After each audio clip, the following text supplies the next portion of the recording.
I was never a dumb child, but we only thrive in the context of the possibilities we are given. And I only had the context of a world so different that it shouldn't even exist. Of course, back then it all seemed normal to me. We had the perfect life.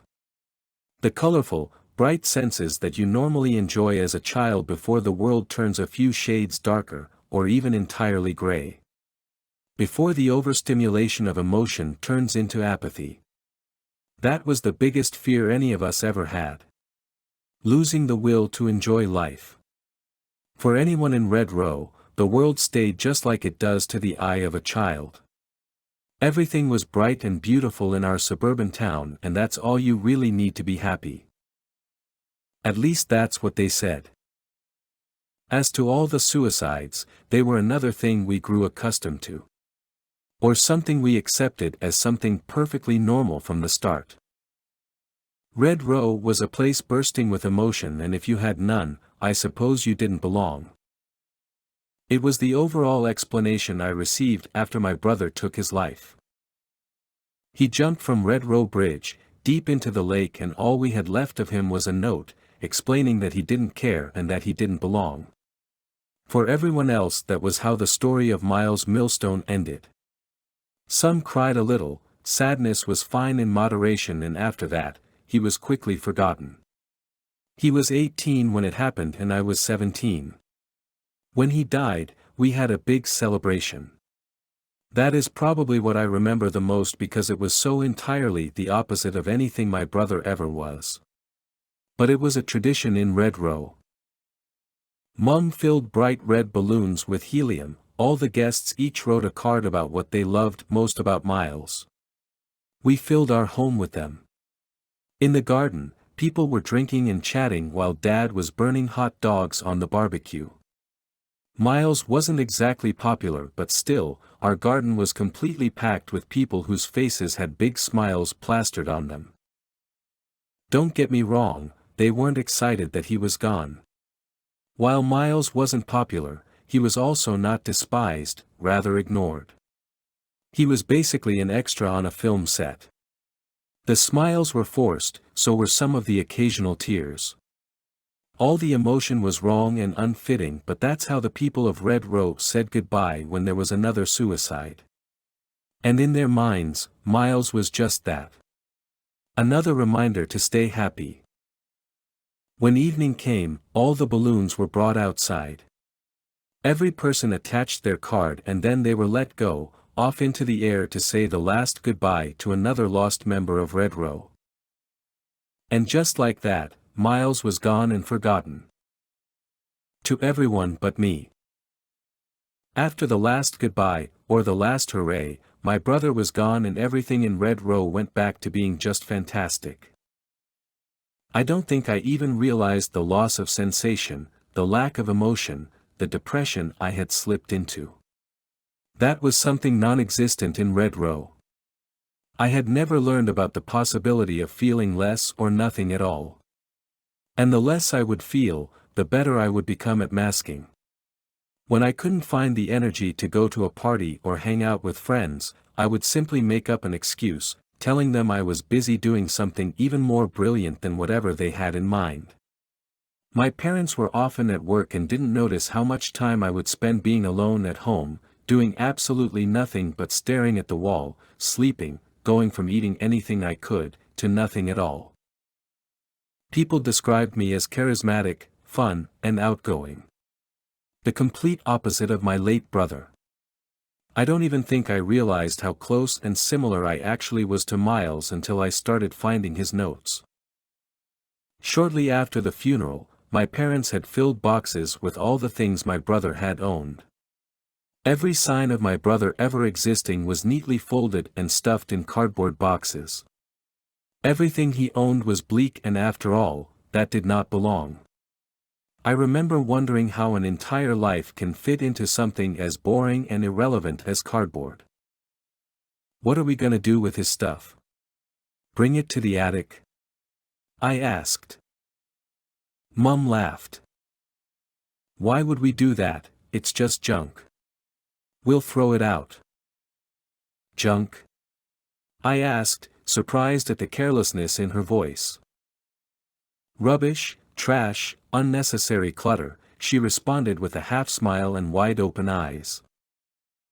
Shouldn't we go through it? Maybe he had a diary or something else that would give us a clue as to why he would do something so horrific as he did. My voice was getting louder and shakier with each word. In theory, I knew that my parents were acting just in the typical Red Row way, not letting anything taint their bright lives, but I knew that this was simply not right. My father got up from the ground next to a box, moving extremely slowly. My father wasn't an old man, but I remember how it looked as if each of his bones might break any second. But then he stood over me, tall and scary, with a smile on his face that simply looked wrong and unfitting. That boy was a waste. He never belonged, and now that he is gone, he will stay gone. Understood? He shouted. I'd never seen my father this angry. You better watch out, or you'll end up buried too. Your flesh slowly eaten by the worms. Do you want that? My mother added as if I wasn't feeling uneasy enough already. We can make that happen, no problem. Or are you gonna be good and happy and deserving of this wonderful life? Dad asked. Screw both of you, I responded. That was the first and only time my mother ever slapped me in the face. I was filled with rage and anger at that moment. I remember it so vividly because while the entire moment was awful, I hadn't felt strong emotions ever since my brother had died. It was the first time I would go up to my room and cry. A part of me thought I would never stop until I got distracted by the bright light coming from outside. It was night already, but our garden was lit up in a warm, yellow light. When I looked outside, I noticed what was going on. My parents were burning all the insides of the cardboard boxes. The image of them standing behind that fire, smiling while they burned away their son's life, will forever be ingrained in my mind. There was only one thing that survived the fire. Miles' denim jacket, that I had taken from his room the day that we got the news about his death. I put it on and curled up inside my bed. They didn't notice that I'd kept the jacket. I suppose they had forgotten about him altogether, or at least made themselves forget. Maybe I would have too, slowly but surely. However, Miles made sure I wouldn't. The first message from him was inside one of the jacket pockets. It was a handwritten note and it said, "Don't believe what they say, it wasn't a choice." My hands were shaking while I kept rereading those 3 words. Did it mean what I thought it did? Months passed and I didn't find any more clues as to what happened to my brother. During that time 2 more suicides occurred and nobody was even thinking about Miles anymore. When I would wake up in the morning to the laughter of my parents, sitting happily at the kitchen table, I wanted to puke. The other 2 deaths happened only a few days apart. A man hung himself in his bedroom, and days later his wife did the same. To the people it was a relief, they could hold 2 funerals at once, which saved them the hassle of buying more food for the party. The funeral was eerily similar to the one of my brother and I felt dissociated the entire time. All the voices surrounding me just sounded like noise.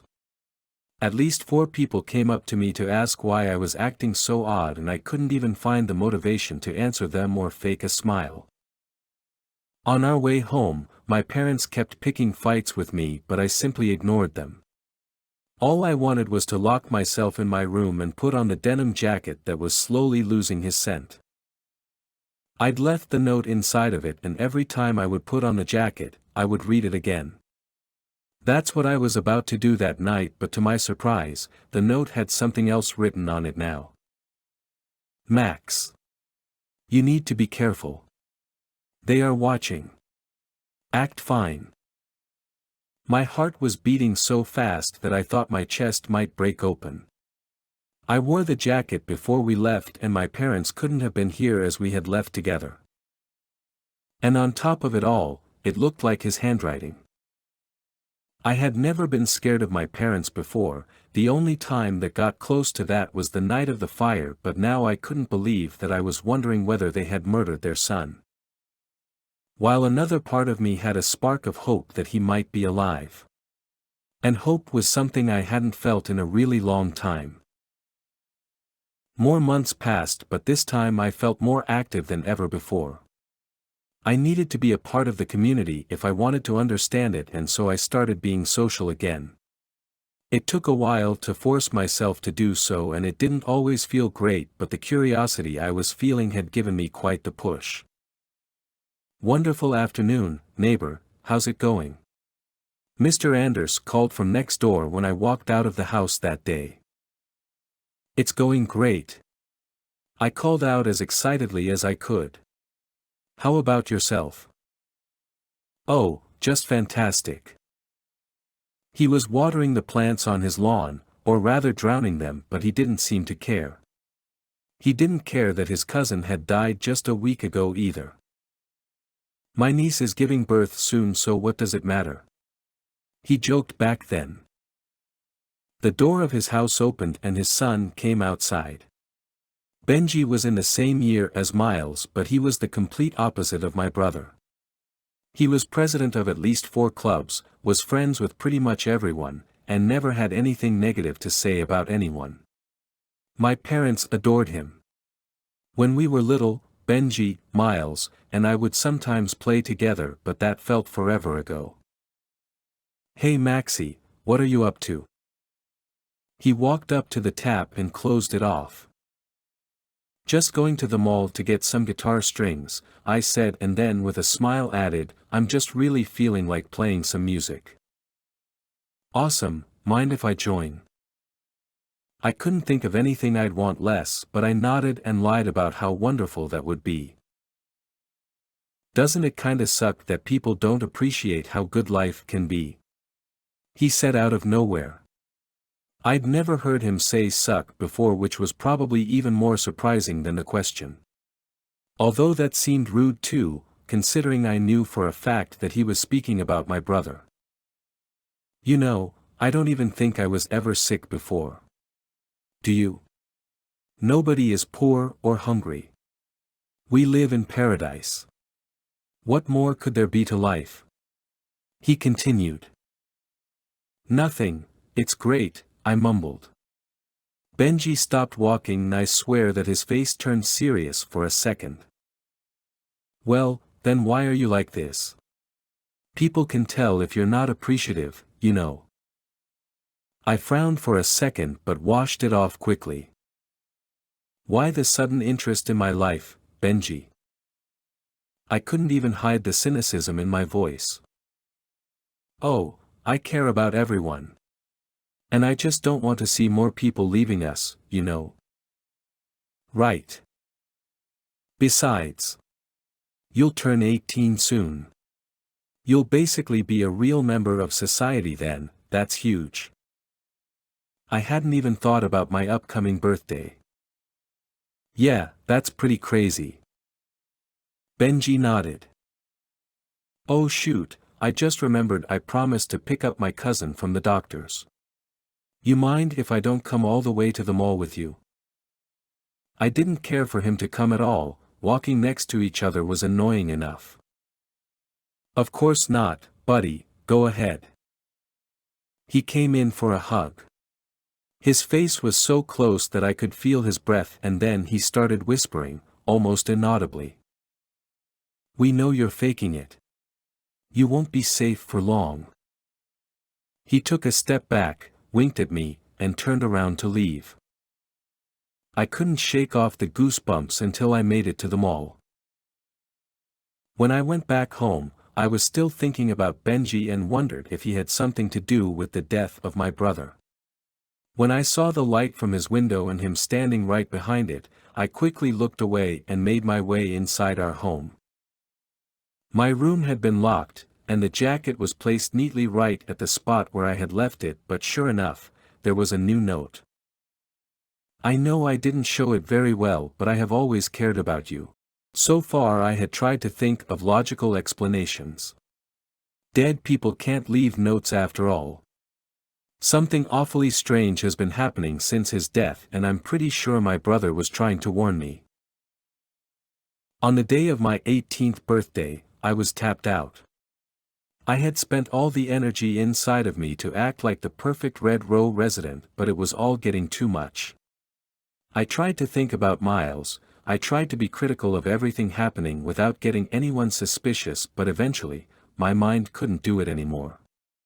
I would wake up in the morning without a single thought going through my head, where there had been more than I could count before. It was as if I had used up everything I had. When my parents came into my room with a big cake full of frosting and a letter on a tray, I couldn't even focus on them. "I'm just as old as he was," I whispered. "Who are you talking about?" my father asked, but I was too scared to answer. I swallowed.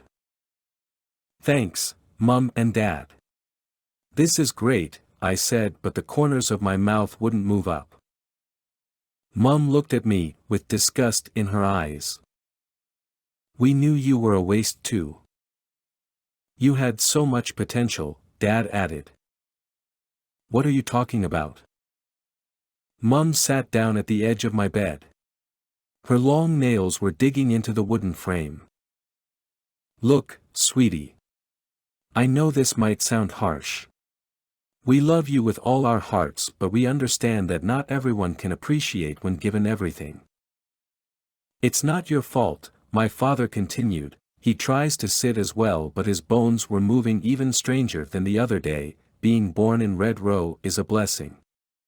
Now that you're an adult, you need to understand that you have a responsibility. For yourself and future generations. If you can't appreciate the best life, what else is there?" They sounded so sincere that their words were somehow getting through to me.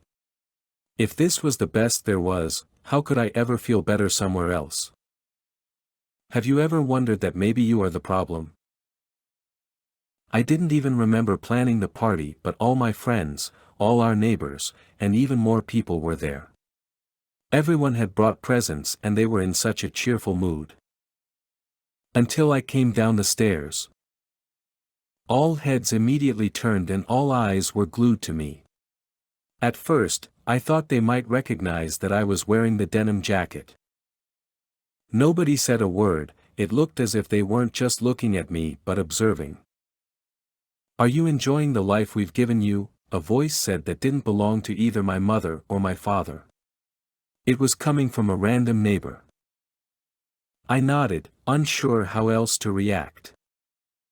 "Do you want to leave Red Row?" another person asked while everyone else stayed still, watching me without even blinking once. I shook my head. "Splendid.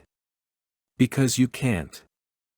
"None of us can," someone else chimed in, and everyone started laughing at the same time. A laugh that sounded even more forced than normally. "Well, there is one way to leave. But only if you truly do not belong," Mr. Anders said, and acted as if he was hanging himself with an invisible rope. I ignored all their wrong faces and fake smiles and ran right through the front door. It was cold that night and I couldn't stop shivering. I had never felt that way before, but it didn't stop me from running. And I didn't even know where to. The only thing I was wondering about was why Miles hadn't left me a note today of all days. I stopped eventually. I can't say for sure why or what I was doing at that moment. Everything was happening filtered. I lost awareness. I lost the bit of free will I thought I had. It was getting colder and colder until I suddenly felt a warm hand on my shoulder. "Don't," a voice whispered. In the state I was in, I was sure it could only be my brother. Mile dash. I slowly turned around and immediately tried to back away, but he was now holding my wrist tightly, so tight that it was painful. It wasn't Miles. Miles was dead.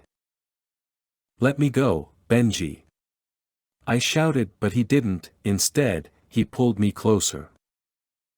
"Max, don't you know where you are?" And I swear until that second, I had not been aware of my surroundings. I looked around and finally saw the water underneath me, and heard the wind. I was standing at Red Row Bridge, at the place where Miles had jumped from. "What is happening to me?" I cried. "I'm sorry, Max." I tried to help, but they use their eyes to watch us, to make sure everything stays right. I tried to hide those letters because I thought you wouldn't listen to me, but if you thought Miles dash. It had been him all this time. I opened my mouth but couldn't bring out a word. Whoever or whatever created Red Row. It's not our people. Not really. He stayed quiet for a second. It's the fact that we are born here. Things are great until you don't appreciate them, and when you don't, Red Row has a way to punish you. That's what happened to Miles. I looked down again, at the railing, at the water. I know what you've been feeling lately because I have felt it too. And so did Miles. Are you joking? You are the complete opposite of who he was. We were a lot closer than you might think. We figured things out together. Your brother didn't give up. He never left voluntarily. We helped each other to stay aware. I know how crazy it sounds, but it only really happened when we got older. We had to focus so hard to make our brains work. We started planning how to get away, but Miles said he wouldn't go without you. But you weren't an adult yet, they were watching you too closely, and then dash. And then he died. I finished his sentence. I thought about trying to leave anyway, but I owed it to him to take care of you. Just then I noticed the car behind him. Get in. We don't have much time, they'll be looking for your corpse soon. I thought my skin would tear open, every part of my body was hurting. I kept screaming, shouting at Benji to stop the car we were sitting in, the one he stole from his dad, but he kept pushing through. Leaving Red Row wasn't right, it didn't feel right, it was excruciating pain. I thought he had tricked me, I was sure he had. Maybe he had killed my brother too. I couldn't breathe. You fucking bastard, stop. I shouted, but Benji only pushed the gas even harder. We will die. We will die. The thoughts in my mind didn't sound like they belonged to me, but then finally there was a second of silence. I have no idea how Benji was able to fight through it, he must have been in such pain as well, but he somehow did it. He got us out of Red Row, and I could finally, or maybe for the first time ever, think clearly. I woke up from a trance, from a constant state in which something in my mind was fighting until there was no energy left. But now it felt different. I understood that we might have a chance at living. And for Miles, I would make sure to take it.